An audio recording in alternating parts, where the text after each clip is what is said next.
She's so lucky. Gauff's heartfelt words and gift to Ben Shelton moved fans and Groom alike. The sky over Key Biscayne was painted in a golden haze as the sun began to sink behind the palm trees. The ocean shimmered in shades of peach and blue, and the gentle wind carried with it the faint rhythm of a string quartet warming up for the evening. It was a day everyone had been waiting for, Ben Shelton's wedding. The tennis prodigy, known for his fearless serves and lightning-fast energy, was marrying Amelia Brooks, his longtime sweetheart and fellow athlete. The guest list read like a who's who of the tennis world. Naomi Osaka, Frances Tiafoe, Jessica Pegula, and even Rafael Nadal had sent a recorded video message of congratulations. But there was one seat at the front that everyone kept glancing toward, a seat marked reserved for CG. Coco Gauff's name alone could stir emotions in any crowd. The reigning U.S. Open champion, global icon, and a friend of Ben since their early teens. They had trained together, lost together, and celebrated each other's victories.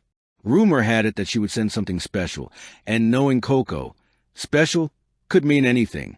The missing guest. As guests arrived, Ben couldn't help but check his phone. No new messages.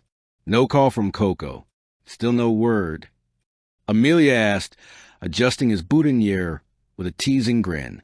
She said she'd try to make it, he replied, smiling faintly. But she's in Monaco this week. Exhibition charity match. Probably hard to fly across the world in time. Amelia touched his cheek gently. If she doesn't make it, she's here in spirit. You two have always had that connection. He nodded. Yeah, she's like family. And it was true. Their friendship had been one of pure, sibling-like energy. They teased, competed, encouraged, and occasionally argued about music or sneakers. But beneath the humor, there had always been a deep mutual respect. Coco admired Ben's calm confidence, his groundedness. Ben admired Coco's fire, her determination, and her kindness that never seemed to dim despite fame. So as the string quartet began playing softly in the distance and guests took their seats, Ben couldn't help but wish she were there. The unexpected arrival. Just before the ceremony began, the event planner walked briskly toward Ben, holding a cream-colored box tied with a blue ribbon. This just arrived by courier, she said, breathless. It says to open after the vows. Ben blinked. From who? The planner smiled. CG, he didn't need to guess twice. He placed the box carefully on the reception table and turned toward the aisle as the music shifted. Amelia was walking toward him, glowing like a dream. For a moment, all thoughts of gifts, messages, and tennis drifted away. The ceremony unfolded beautifully. Vows whispered, promises made, hands trembling in the evening sun.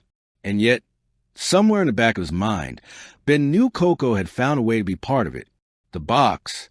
After the ceremony, as guests mingled and photographers snapped away, Ben finally took a moment to open Coco's box. Inside was a small silver pendant in the shape of a tennis ball cradled by angel wings. On the back, engraved in delicate cursive, were 3 simple words. She's so lucky. Beneath the pendant lay a folded handwritten letter. The first line made Ben's breath catch. I wish I could have been there, but maybe it's better this way, because I probably cried too hard to clap properly. He smiled, shaking his head as he read on. Ben, you've been one of my favorite people in tennis. Not because of the titles, but because you've always been you. Unshaken, funny, and so full of heart. Watching you find your person, it hits different.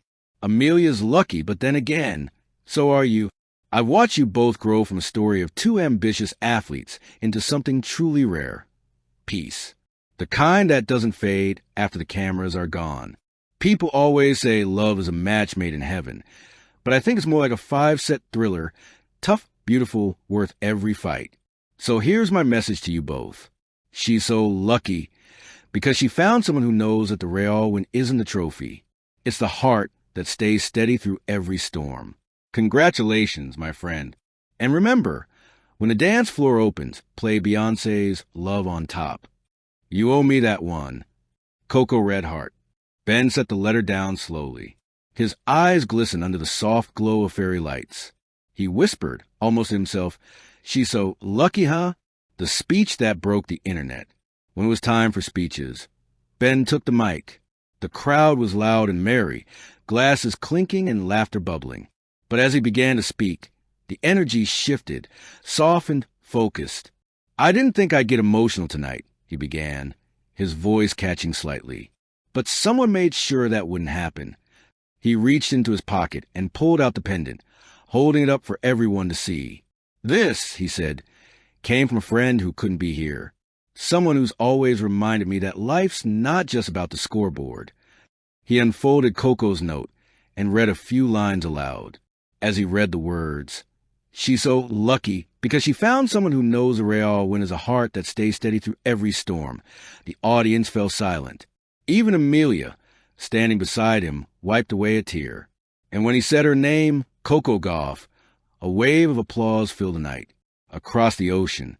Meanwhile, 4,700 miles away in Monte Carlo, Coco Gauff sat in her hotel room, live streaming the wedding on her laptop.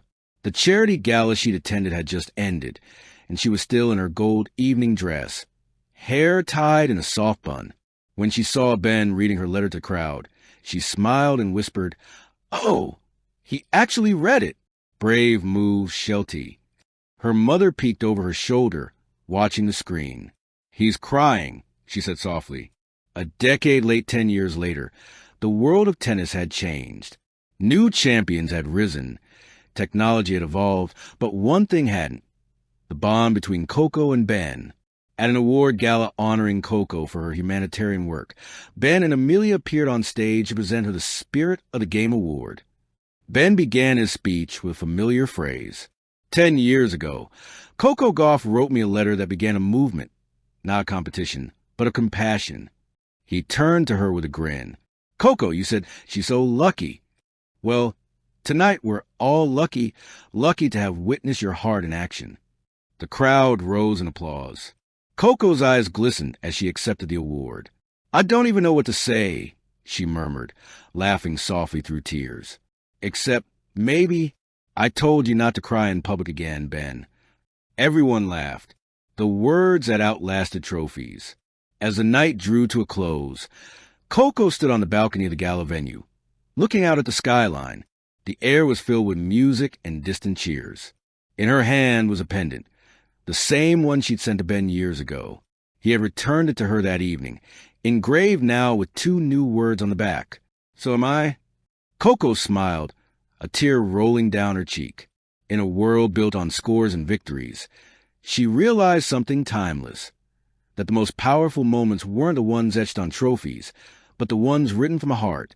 And so the story of "She's So Lucky" lived on, not as gossip or headlines, but as a reminder. Love and friendship, when rooted in gratitude, will always outshine gold. Thank you for watching. Please don't forget to hit the subscribe button, like, and share. Till next time.